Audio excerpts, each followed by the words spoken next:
और भाभी माँ को अपनी ओर आकर्षित करने में सफल हो गया।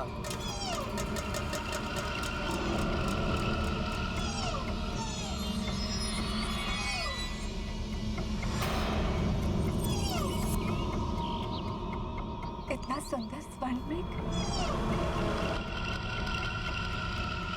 उस स्वर्ण मृग ने भाभी माँ को ऐसा लुभाया कि वो बड़े भैया से उसे लाने के लिए हट कर बैठी। तब भैया भाभी माँ को मेरी सुरक्षा में छोड़कर मृग के पीछे घोर वन में चले गए। किंतु कुछ समय पश्चात मुझे पुकारने की ध्वनि सुनाई दी, जो भैया के स्वर जैसी ही थी। भाभी माँ ने मुझे चिंतित होकर उनकी सहायता के लिए जाने को कहा, लेकिन भाभी माँ को मैं असुरक्षित वन में नहीं छोड़ सकता था। इसीलिए मैंने कुटिया की चारों ओर एक दिव्य रेखा खींच दी, जिससे कि कोई भी आसुरी शक्ति उस कुटिया में प्रवेश न कर सके।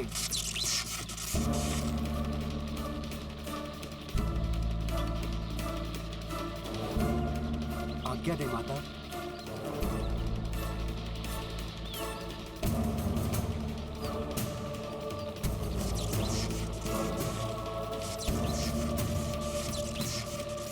और मैंने भाभी माँ को रेखा लांघने से भी मना कर दिया।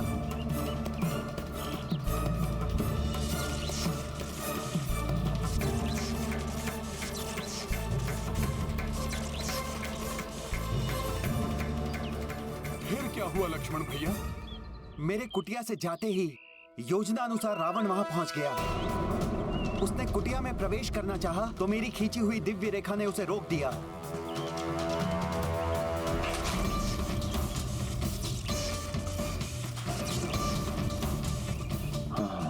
तो अदृश्य सुरक्षा रेखा से सुरक्षित किया गया है इस कुटिया को। तब उस मायावी ने भिक्षुक का वेश धारण किया।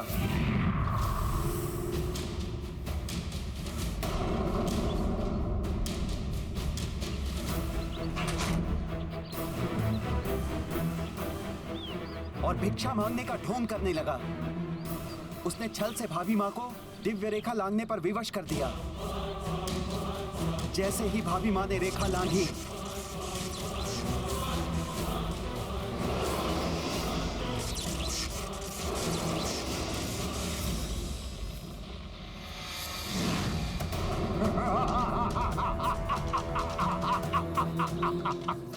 कौन हो तुम? लंकेश दशानन रावण।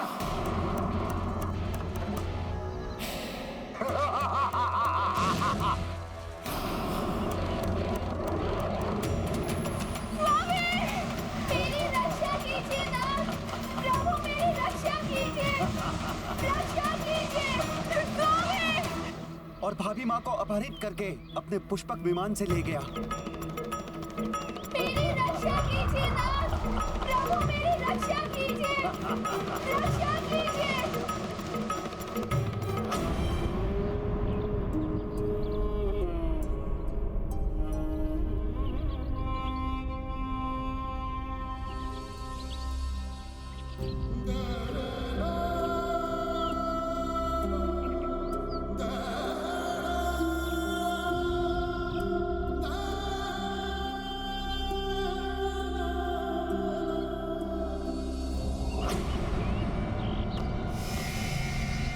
तो मेरी शंका निराधार नहीं थी।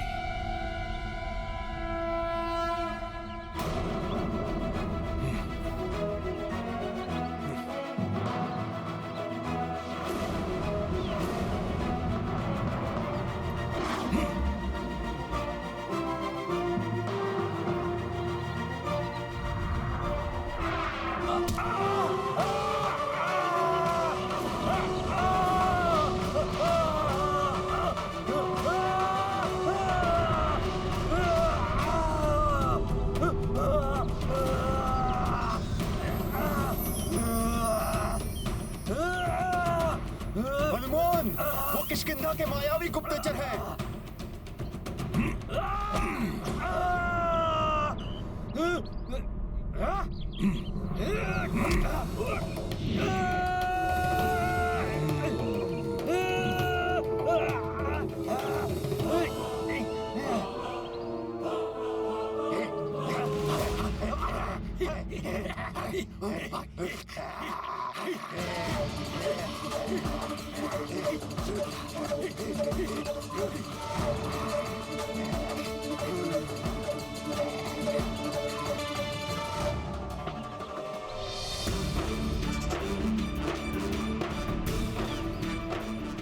भैया राम आ गए हैं।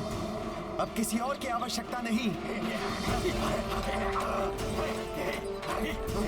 इस प्रकार बचकर नहीं जा पाओगे तुम सब यहां से।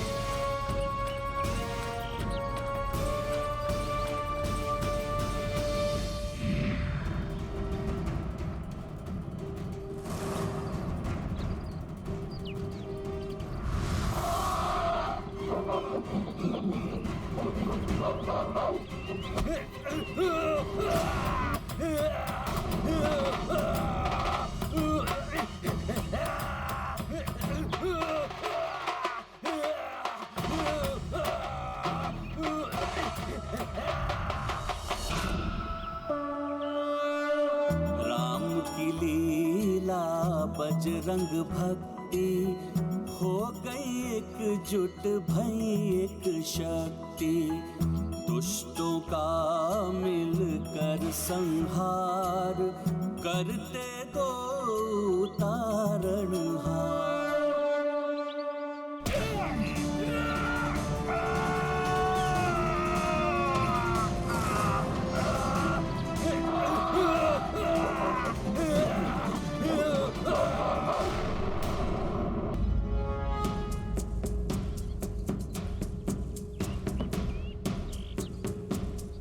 मित्र, अपनी धनुर्विद्या के अद्भुत कौशल से इन्हें क्षतिग्रस्त करके आपने मुझ पर बहुत बड़ा उपकार किया है।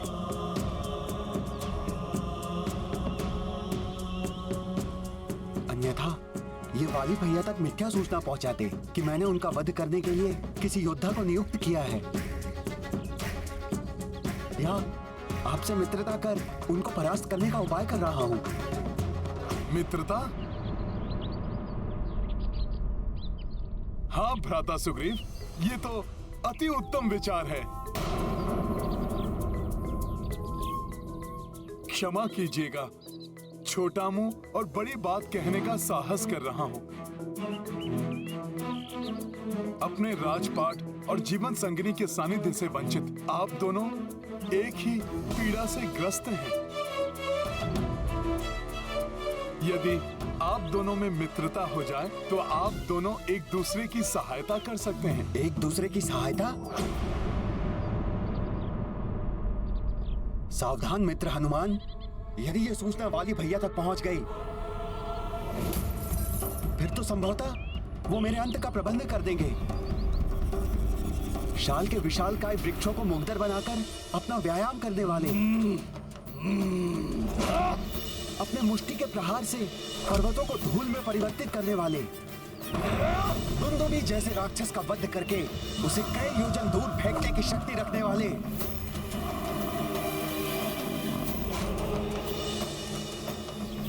महाबलशाली वाली भैया को परास्त करने में ये दोनों वनवासी राजकुमार मेरी क्या सहायता कर सकते हैं? ये तो स्वयं दूसरे की सहायता की अपेक्षा में भटक रहे हैं। महाराज सुग्रीव, भैया राम की शक्ति एवं क्षमता पर मुझे सर्वथा अनुचित संदेह स्वीकार नहीं। लक्ष्मण,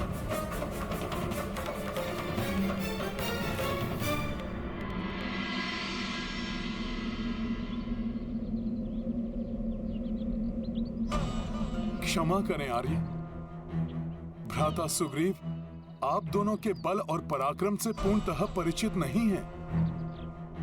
इसीलिए वो प्रभु के सामर्थ्य पर विश्वास करने में असमर्थ हैं।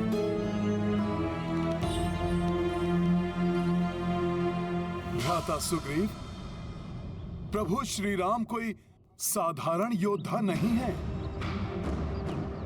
अपने एक ही बाण से रावण के संबंधी खरदूषण और उनकी सेना के 14 सहस्त्र असुरों का संहार करने वाले प्रभु श्री राम अवश्य वाली भैया को परास्त कर आपको किष्किंधा के सिंहासन पर आसीन करेंगे।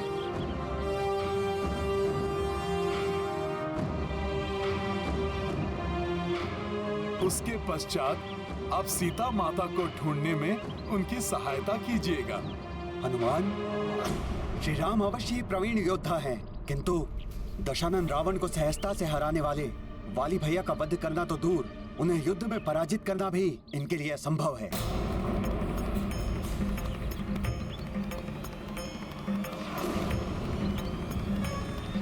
लक्ष्मण।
समस्त दिशाओं को कंपित करने वाली ये भीषण ध्वनि कहीं किसी बड़े अशुभ का संकेत तो नहीं?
आश्चर्य, साल के 7 वृक्षों को एक ही बाण से खंडित कर दिया।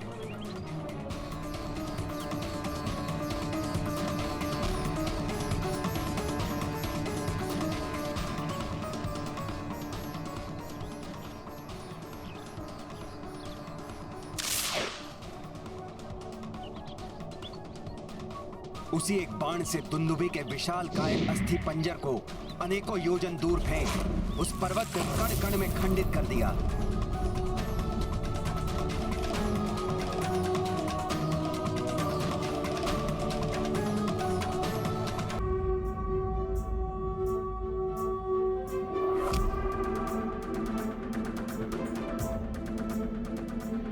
जय श्री राम, जय श्री राम, जय श्री राम, जय श्री राम। भ्राता सुग्रीव, जिन कार्यों को पूर्ण करने के लिए वाली भैया को पृथक श्रम करने पर बाध्य हो जाते हैं, उन्हें केवल एक ही बाण में संपन्न करने वाले मेरे प्रभु श्री राम की असीमित शक्ति पर अब तो आपको विश्वास हो गया होगा ना?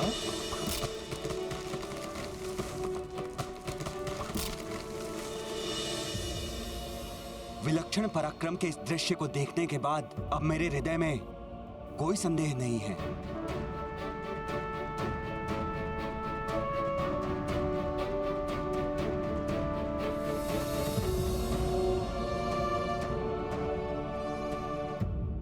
मुझे क्षमा करना मित्र।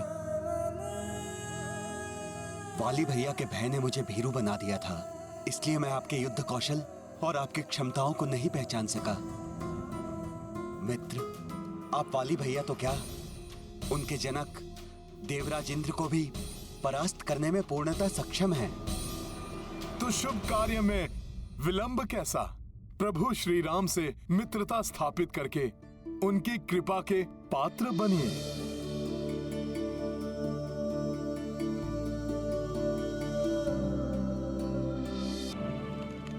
मित्र, मैं अपने पूर्ण बल के साथ आपकी मित्रता के प्रति समर्पित रहूंगा।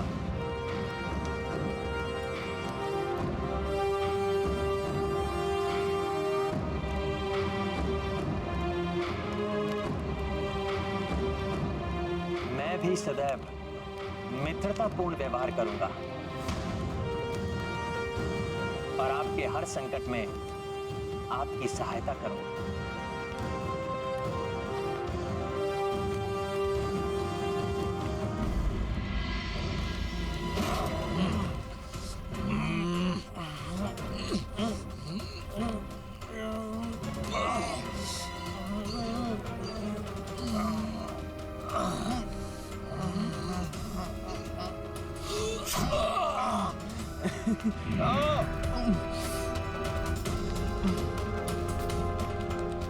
उत्तम, अति उत्तम। अंगद मेरे पुत्र, मुझे गर्व है तुम पर। महानतम वाली जैसे महान पिता के योग्य पुत्र हो तुम।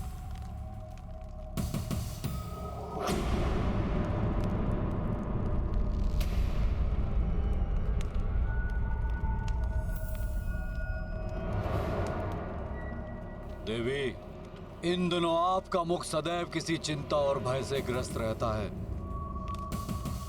इस सृष्टि के सर्वश्रेष्ठ योद्धा की अर्धांगिनी है आप। भयभीत रहना आपको शोभा नहीं देता। आप अवश्य ही सर्वश्रेष्ठ योद्धा हैं, परंतु समय आपसे अधिक बलवान है। क्या अर्थ है आपका? स्वामी, रात्रि में सपनों से मेरी निद्रा भंग हो जाती। दिन में जागते हुए मुझे अशुभ संकेत दिखाई देने लगते हैं। मेरा दाहिना नेत्र निरंतर कंपित होकर किसी आगामी अनिष्ट की सूचना देता है स्वामी। मुझे ऐसा प्रतीत होता है स्वामी जैसे हमारा प्रतिकूल समीप है। स्वामी, मैं आपकी अर्धांगिनी, इस पूरे संसार में आपकी सबसे बड़ी शुभ चिंता। मेरी विनती स्वीकार कीजिए ना। अपने भ्राता सुग्रीव से शत्रुता समाप्त कर उनकी अर्धांगिनी रोमा उन्हें लौटा दो। महानतम वाली हूँ मैं, मुझे भयभीत कर सीख देने का प्रयास ना करें देवी। अब आपके अनुज सुग्रीव एकांकी नहीं, उनके समर्थन में वे दो शांत, शांत हो जाइए देवी। किसी भी योद्धा का समर्थन मुझे कोई हानि नहीं पहुंचा सकता। मेरे समक्ष आते ही मेरे शत्रु की शक्ति क्षीण पड़ जाती है और मेरी शक्ति दोगुनी हो जाती है। परंतु आपको सावधान करना मेरा परम कर्तव्य है। वाली भैया को प्राप्त वरदान के अनुसार उनसे युद्ध करने वाले योद्धा की आदि शक्ति उनमें समाहित हो जाती है और उनकी शक्तियों में वृद्धि कर देती है। मित्र सुग्रीव, आप इसकी चिंता त्याग दें,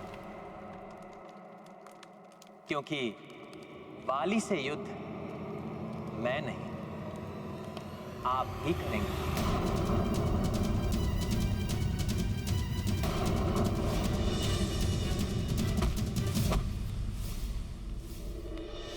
आपको ज्ञात है ये मित्र, आप क्या कह रहे हैं? मैं स्वयं वाली भैया के समक्ष जाकर अपने मृत्यु को चुनौती दूं? हाँ मित्र सुग्रीव,